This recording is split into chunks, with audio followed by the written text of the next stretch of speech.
This week's drive, we race down memory lane, watch a French clean sweep,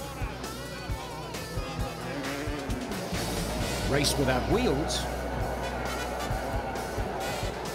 and see a British classic built for a French one. All this and more in this week's Drive.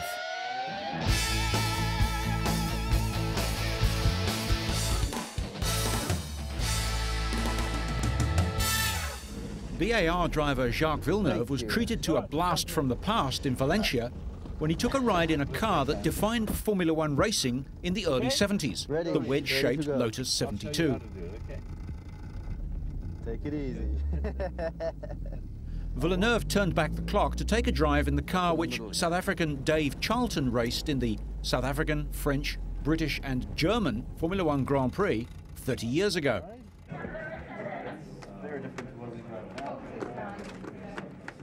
Charlton, now 65, was South African Drivers' Champion 6 times, but failed to finish any of the European races he contested.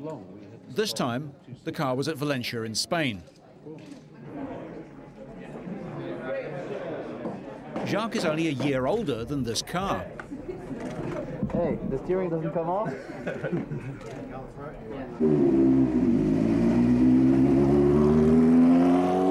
I'm used to being in a car where you know you're safe. You can push to the limit, you can make a mistake and walk out of it, where with these cars, you push the limit and make a mistake, there's a good chance you won't walk out of it. And the problem is once I sit in a car, then I wouldn't be thinking about it and I would still go to the limit, so it's better to avoid it.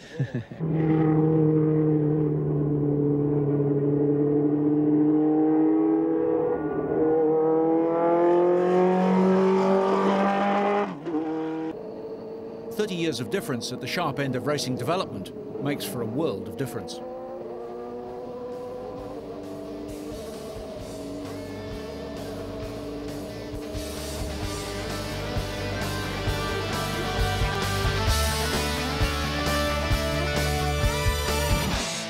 To the world of observed trials now, and the rainy Isle of Man, more famous for the TT or Tourist Trophy races.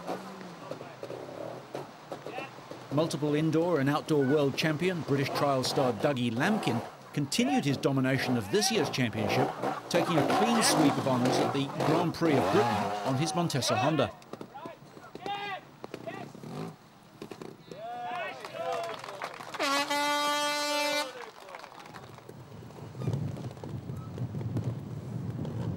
Another Briton, Steve Colley, made a spirited charge, but it was not enough to claim second place, and he had to settle for third.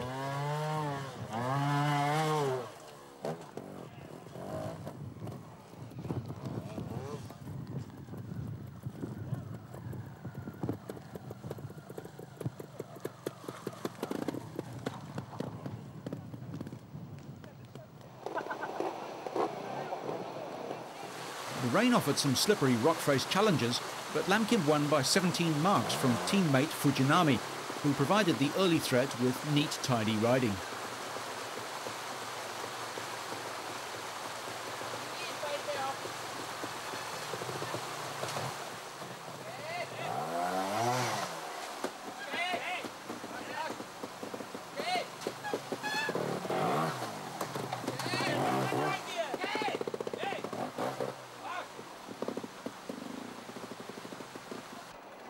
Spain's Albert Cabastany was ousted from the podium by Colley and dropped to fourth place ahead of Adam Raga, Mark Collomar and Josep Manzano.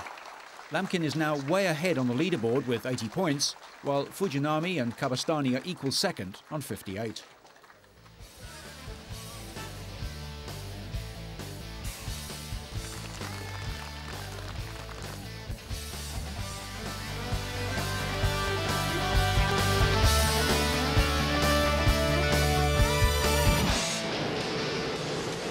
Motocross Grand Prix season continued with Castiglione in Italy hosting the 5th Grand Prix of the year.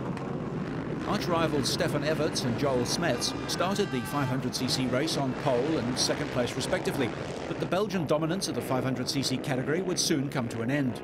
29 consecutive 500 races have been won by Belgian riders, but France's Yves de Maria battled to the front and held on to win. Smets retired with engine failure, allowing reigning champion Everts to claim third place. Marnik Burfoots held on for second, finishing 10 seconds behind the race winner De Maria. De Maria's compatriot, Michael Pichon, took pole position in the 250cc class for the fourth time in 5 races, but fell off his Suzuki in the early stages while third. Josh Coppens also suffered an early fall, but the New Zealander fought back from 13th place to take the race lead.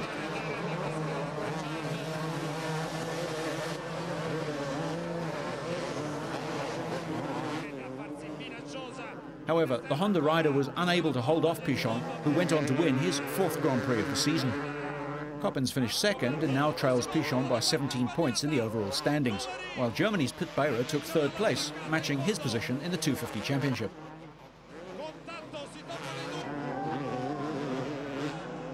A unique hat-trick of French wins was completed by Michael Machiot, who won the 125cc race.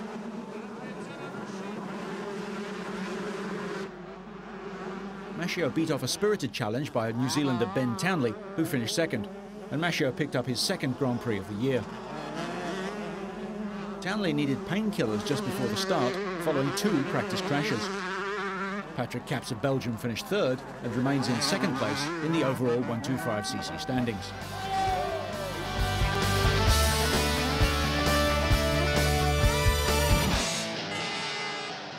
To Bydgoszcz now for the Polish Speedway Grand Prix, where a sellout and very patriotic crowd was on hand to support local star Tomasz Golob. The 30-year-old Golob led from the start to win the Grand Prix of Poland, to the delight of the thousands of fans who turned out to see their local hero.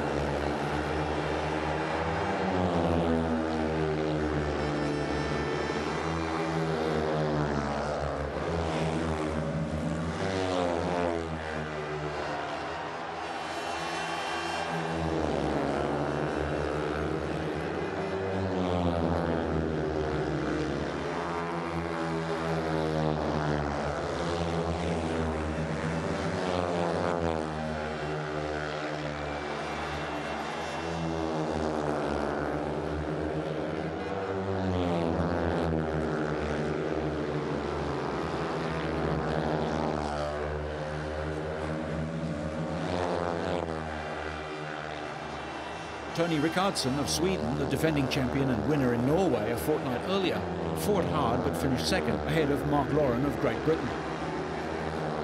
Australia's Jason Crump was fourth, with his compatriots Lee Adams and Ryan Sullivan taking 5th and 6th place respectively, and not making it into the four-bike final.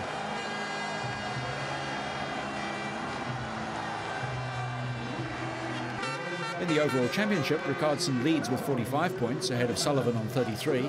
Golub's win, his 7th, puts him joint 3rd with Crump on 32.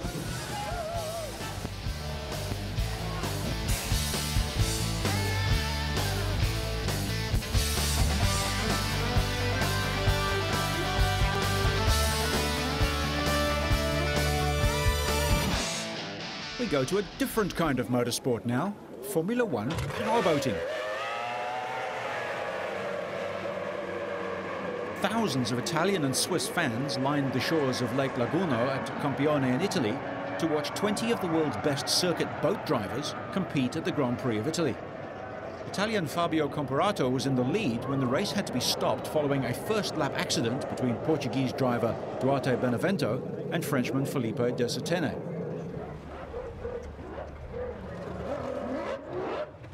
Benevente ended his day at the turnbuoy, while De Sertene was able to restart and finish 9th, despite losing 2 laps getting back into the event after the restart.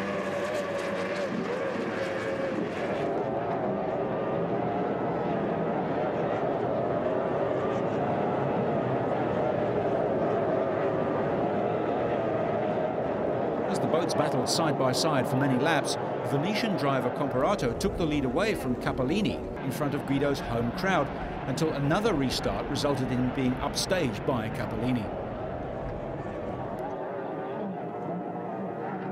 The lead of the race changed 3 times during the 45-lap event, as weather conditions played havoc with the positioning of the turnbuoys, and the wind got stronger as the afternoon rolled on.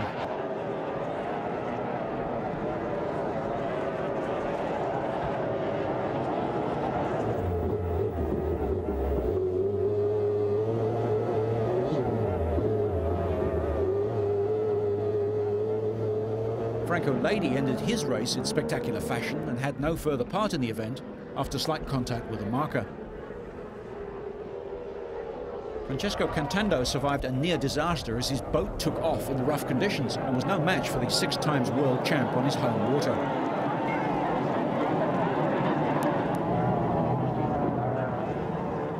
Comparato was to finish 6 seconds behind the reigning champ. Mike Siebold couldn't hold on to his fellow American, Scott Gilmer of the Emirates team, who finished third.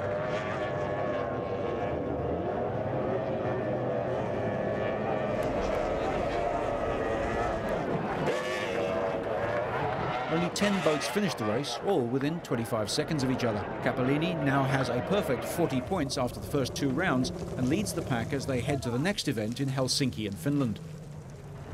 Formula One powerboats are one of the world's most difficult motor racing vehicles to control, as drivers navigate sometimes rough waters on a 2-kilometre circuit, accelerating from 0 to 100 kilometres an hour in 3.5 seconds and to top speeds of around 225 kilometres an hour.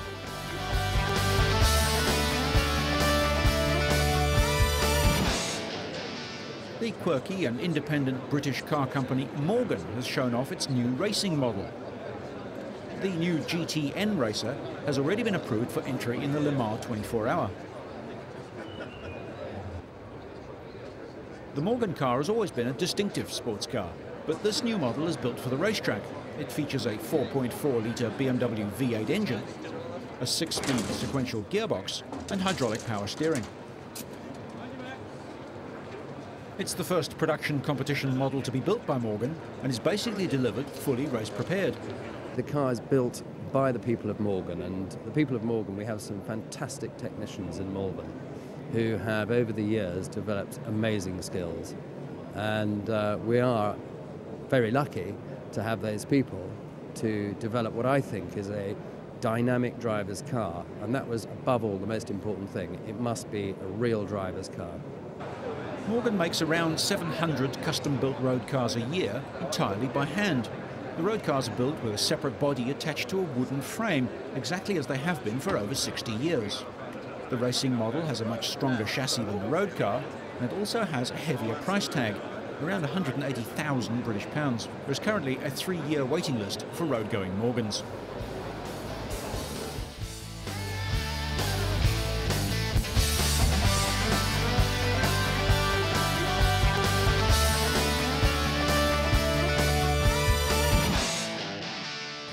It may look like a toy, but you still need a license to drive this battery-powered vehicle. A vintage-style model, oddly named Modern Times. President of Takara Company, Keita Sato, hopes the 2 models of single-seater electric cars will be sold in toy shops, car dealerships, motorbike and bicycle stores. The car's battery can be charged from an ordinary electric socket, and it has an 80-kilometre range. In addition to Modern Times, there is the 2010 model. Sato said he decided to enter the motor business because the fans of the company's toy car Choro Q and the latest radio-controlled Deji Q seem to be a potential market. Deji Q made a mega hit recently, and Choro Q has been popular for a long time. And now those fans become adults, and they asked us to offer them something fun again. That gave us the idea to create it, battery-powered cars. These are the original penny racers, tiny pull-back-and-go toys.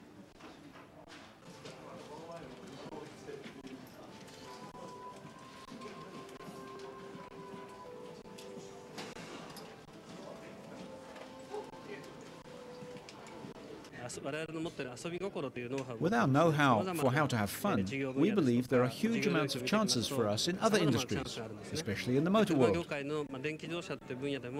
That's why we decided to enter the motor business with it. The toys of yesteryear have been replaced by more modern playthings. The new version is the same size, but is radio-controlled, using technology borrowed from the mobile phone industry. People pack into Japanese nightclubs to race their favourite cars over simple courses, against other mini-car fans.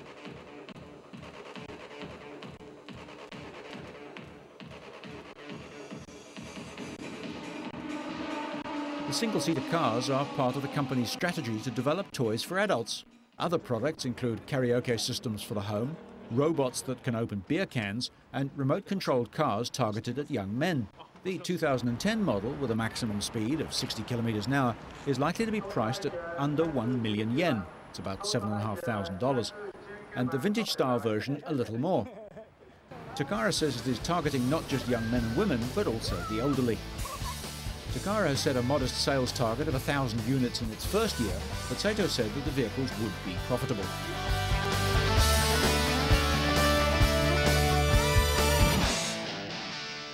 French tyre company Michelin has launched new tyres specifically designed to satisfy the needs of drivers in Asia. Michelin also introduces the Pilot Procedure.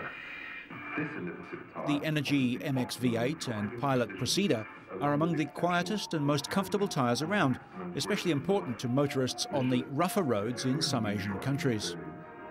The two products that we are launching today, Energy MX V8 and Pilot Procedure, are key steps in our development in Asia. With these products, we are bringing worldwide technology, all our worldwide resource in terms of development for products specifically tuned for Asian markets. So for us, that's, I would say, the best of both worlds, group involvement and local adaptation of our technology. Car manufacturers, tyre dealers and motoring experts from all over Asia have been testing new tyres which, for the first time, are specifically designed to satisfy the needs of Asian drivers.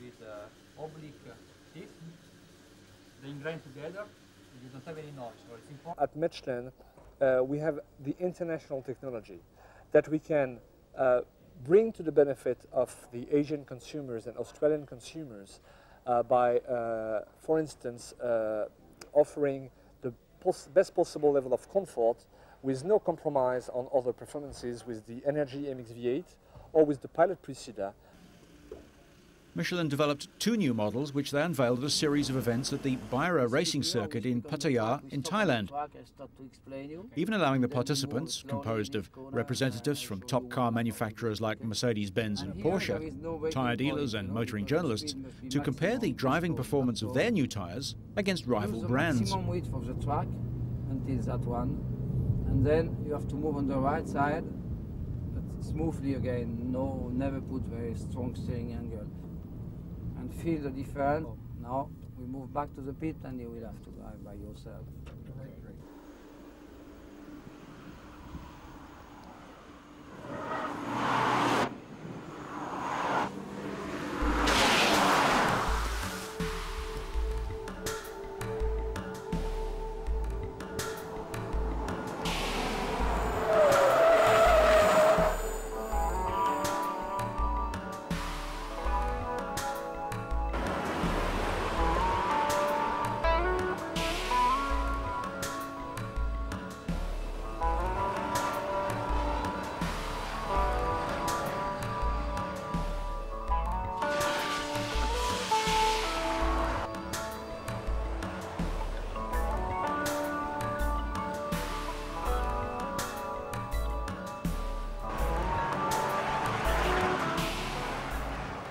Asia is really an important market for Group Michelin. We are already leaders in Europe. We are progressing very fast in North America. And with potential markets like China, critical markets like Japan, it's really important for us to go from a status of challenger to leader very, very quickly. The new tyres were created following research among 6,000 motorists in 8 Asian countries on the desired qualities they wanted from the tyres on their cars. Performance and comfort were top of the list, and tyres which eliminated road noise and tyre rumble were considered important to drivers and passenger comfort. Okay. What's the distance that we're going to cover? After this corner, you can the pH, we do the course down. Now 60 to 0.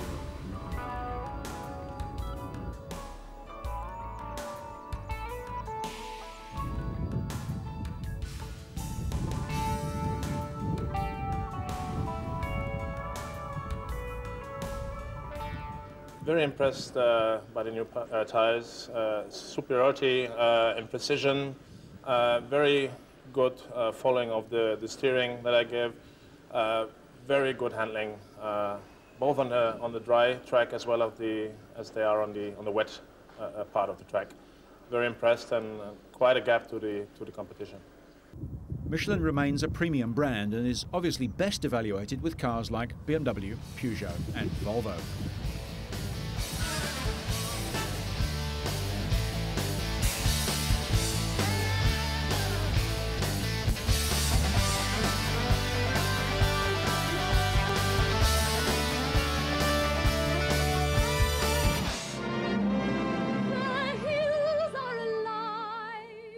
In 1966, The Sound of Music won the Oscar for Best Picture.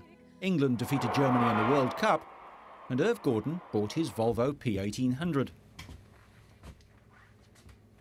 My relationship with my 1800 was love at first sight.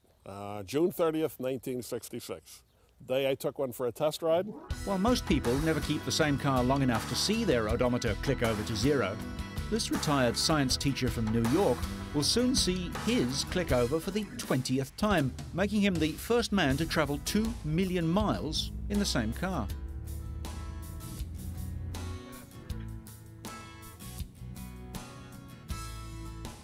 I mean, through good weather, bad weather, I used to go skiing with the car. I took my family skiing with this car when the kids were small. It's been in ice and snow and sleet and hail and every other kind of bad weather you can think of. And it's just been terrific. It's just been terrific. So, you know, it's not one of those things you go out and you buy a car and say, I'm going to buy this car and put 1 million miles or 2 million miles. It's just one of those things that happens. Commuting every day and just doing those things that people usually do. Only I've been doing it for 36 years. Every time Gordon gets behind the wheel of his car, he's breaking the world record, and soon his Odo will click over for the 20th time.